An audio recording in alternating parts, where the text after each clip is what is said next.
Assalamualaikum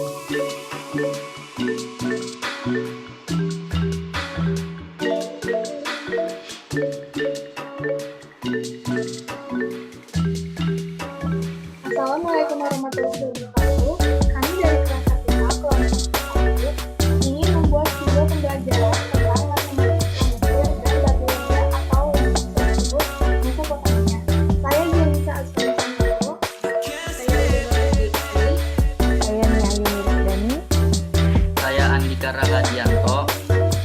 Saya Muhammad Adrian. Langsung saja ke video pembelajaran berikutnya.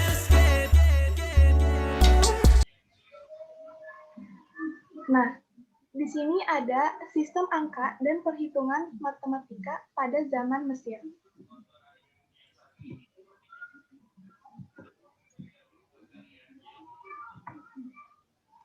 Nah, sejarah matematika Mesir. Bangsa Mesir kuno telah mengenal alat tulis sederhana menyerupai kertas yang disebut papirus. Mereka membuat tulisan berbentuk gambar-gambar dengan menggunakan sejenis pena dengan tinta berwarna hitam atau merah. Tulisan Mesir kuno sering disebut tulisan hieroglif, dan tulisan ini ditemukan dalam bentuk gambar pada papirus ataupun guratan pada batu atau potongan kayu. Tulisan Mesir kuno diperkirakan berkembang pada tahun 3400 sebelum Masehi. Tulisan pada zaman Mesir ini ditulis dari kata paku, yaitu semacam tanaman. Sistem numerasi Mesir kuno bersifat aditif, di mana nilai suatu bilangan merupakan hasil penjumlahan nilai-nilai lambang-lambangnya. Selanjutnya ada perhitungan waktu pada bangsa Mesir.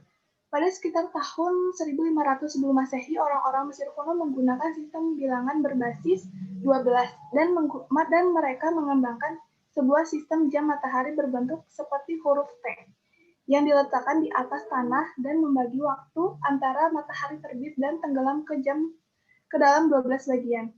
Para ahli sejarah berpendapat orang-orang Mesir kuno menggunakan sistem bilangan berbasis 12 didasarkan akan jumlah siklus bulan dalam setahun atau bisa juga didasarkan akan banyaknya jumlah sendi jari manusia. 3 di tiap jari tidak termasuk jempol, yang memungkinkan mereka berhitung hingga 12 menggunakan jempol. Jam matahari generasi berikutnya sudah sedikit banyak mempresentasikan apa yang sekarang kita sebut dengan jam.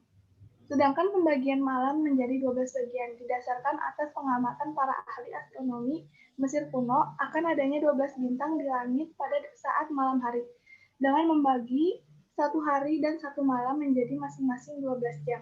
Maka dengan tidak langsung konsep 24 jam diperkenalkan. Namun demikian panjang hari dan panjang malam tidaklah sama, tergantung musimnya. Contoh, saat musim panas hari lebih panjang dibandingkan musim hujan. Nah, terus di sini ada perkembangan bilangan Mesir. Jadi yang pertama itu ada penomoran hieroglif. Jadi penomoran hieroglif itu 1 sampai 1000 bentuknya seperti ini. Lalu juga ada bentuk pecahan. 1/3, 1/5, 1/249. Ini bentuk-bentuk contoh dari bentuk pecahan. Selanjutnya ada penulisan lambang yang melambangkan 46.206. Jadi ini bentuk dari 46.206. Terus juga ada lambang 760.000.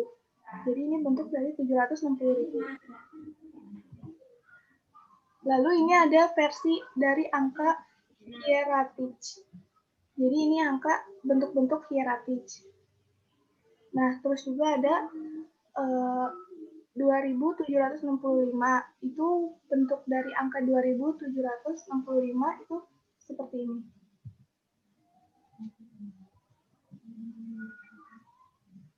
Ya, jadi kurang lebihnya itu contoh-contoh dari bentuk-bentuk pada masa Mesir kuno. Selanjutnya akan disampaikan oleh teman saya.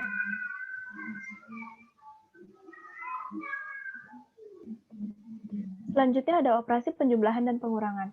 Teknik yang digunakan oleh orang Mesir untuk ini pada dasarnya sama dengan yang digunakan oleh matematikawan modern sekarang.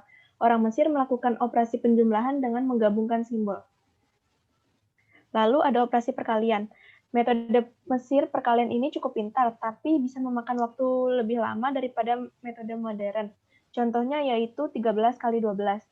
Caranya, cari di tabel kiri yang dijumlahkan hasilnya 13, kemudian ditandai dengan tanda bintang. Kemudian jumlahkan bagian tabel yang kanan yang sudah ditandai bintang di tabel sebelah kiri. Sehingga hasil jumlah di tabel kanan itulah yang merupakan hasil kali dari 13 kali 12, yaitu 156. Selanjutnya, operasi pembagian. Cara melakukan pembagian sama dengan perkalian. Masalah 98 dibagi 37, mereka berpikir masalah ini sebagai 7 kali beberapa nomor sama dengan 98. Sekali lagi, masalah itu berdasarkan kolom. Kali ini, angka di kolom kanan ditandai jumlah yang ke 98, maka angka yang sesuai di kolom kiri dijumlahkan untuk mendapatkan hasil bagi. 19 dibagi 8. Jadi hasil bagi dari 19 dibagi 8 yaitu 2 tambah 4 tambah 8, di mana bentuk 1/n ditulis dengan n. Selanjutnya ada volume limas. Permasalahan yang paling menarik dari matematika papirus Moskow adalah masalah mengenai perhitungan volume dari sebuah limas. Dengan menggunakan rumus yang benar, limas adalah sebuah piramida dengan potongan yang sama pada puncaknya. Jika limas tersebut adalah limas dengan alas persegi dan sisi alasnya adalah A, dan garis yang menghubungkan alas dengan puncak limas adalah sisi B, dan jika tingginya adalah H, mereka orang Mesir kuno menyatakan volume dari limas adalah H dikali A kuadrat ditambah AB ditambah B kuadrat. Selanjutnya yaitu geometri. Pada tahun 2450 sebelum Masehi, orang Mesir kuno telah memulai perhitungan tentang unsur-unsur segitiga dan menemukan segitiga keramat dengan sisi 3, 4, dan 5. Dalam perancangan piramida cerpen, orang Mesir kuno menggunakan konsep segitiga suci Mesir atau sacred triangle dengan perbandingan sisinya 3:4:5 yang dengan nama lain disebut sebagai segitiga Pythagorean, dan pada piramida Khufu disebut segitiga emas atau the golden triangle. Dengan mengukur batang menurut garis dari jaringan geometri di heptagonal. Proyek piramida cerpen dan Khufu menggunakan metode pengukuran dan nilai esoterik yang berbeda. Penyelidikan yang baru agaknya bahwa orang Mesir kuno mengetahui bahwa luas setiap segitiga ditentukan oleh alas dan tinggi. Beberapa soal nampaknya membahas kontangent dari sudut dihedral antara alas dan sebuah permukaan piramida, dan beberapa lagi bandingan. Pada masa Mesir kuno, penggunaan matematika khususnya geometri hanya digunakan secara praktis. Pada saat itu, geometri hanya digunakan untuk keperluan yang sangat mendasar, yaitu pemantauan ukuran tanah milik penduduk untuk keperluan pajak. Hal ini dilakukan karena setiap tahunnya terjadi luapan dari Sungai Nil, dipantau atau diukur ulang. Pada saat itu, pengukuran hanya menggunakan tali yang direntangkan. Selain itu, untuk menentukan luas dan volume dari dasar dan bangun ruang merupakan hasil dari trial and error. Mereka mendasari perhitungannya dari sebuah fakta secara deduktif. Rumusan yang diperoleh hanya mempunyai nilai pendekatan dan pada saat itu telah mencukupi dan diterima untuk keperluan praktis pada kehidupan masa itu. Sehingga pada Mesir kuno, geometri berkembang tidak jauh dari tingkatan intuitif belaka, di mana pengukuran objek nyata adalah sasaran utama dari penggunaannya. Tahun 1650 sebelum Masehi, orang Mesir kuno menemukan nilai PHI yaitu 3,16. Luas sebuah lingkaran dipandang sama dengan kuadrat 8/9 garis tengahnya. Dasar segitiga Pythagoras. Pythagoras sudah tahu tentang luas sisi miring ini sejak 2500 tahun yang lalu. Dari pengamatan Pythagoras melihat orang-orang Mesir menggunakan mistar dan tali pembanding untuk menghitung tinggi bangunan. Maka ia terinspirasi untuk membuat hukum matematika untuk menghitung tinggi dan sisi miring segitiga siku-siku. Dari kunjungan ke Mesir itulah Pythagoras lalu memperkenalkan prinsip yang kita kenal dengan hukum Pythagoras.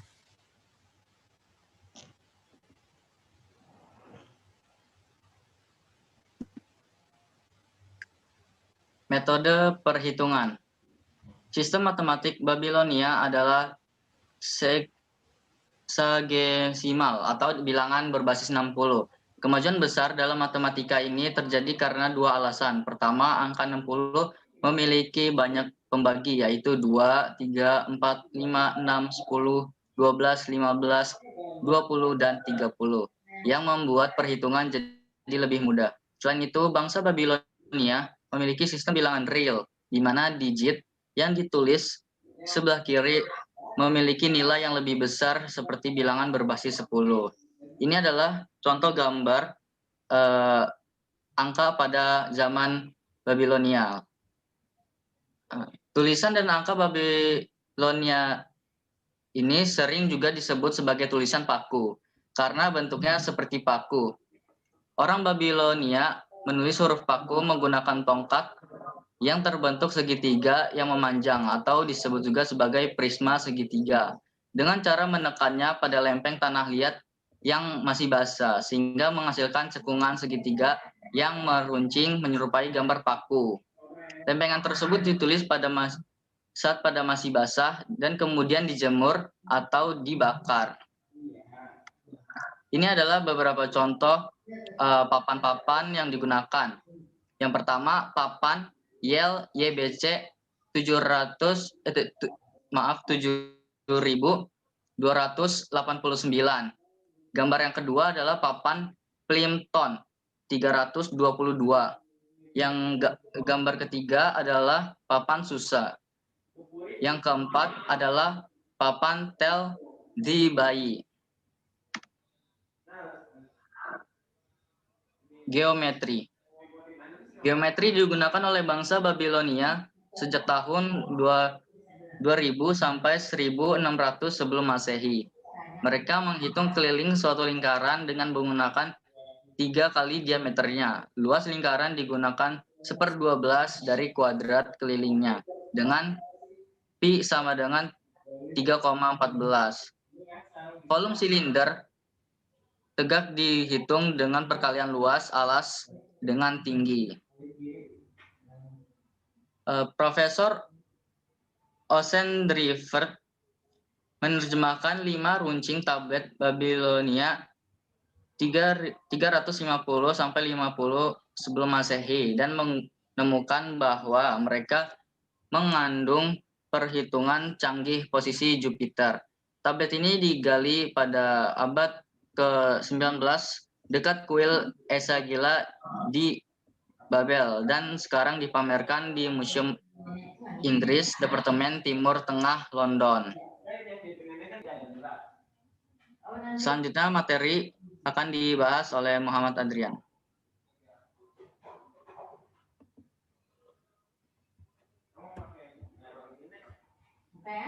Oke, saya akan menjelaskan tentang memecahkan persamaan. Masalah ini sebelumnya melibatkan apa yang kita sebut solusi persamaan.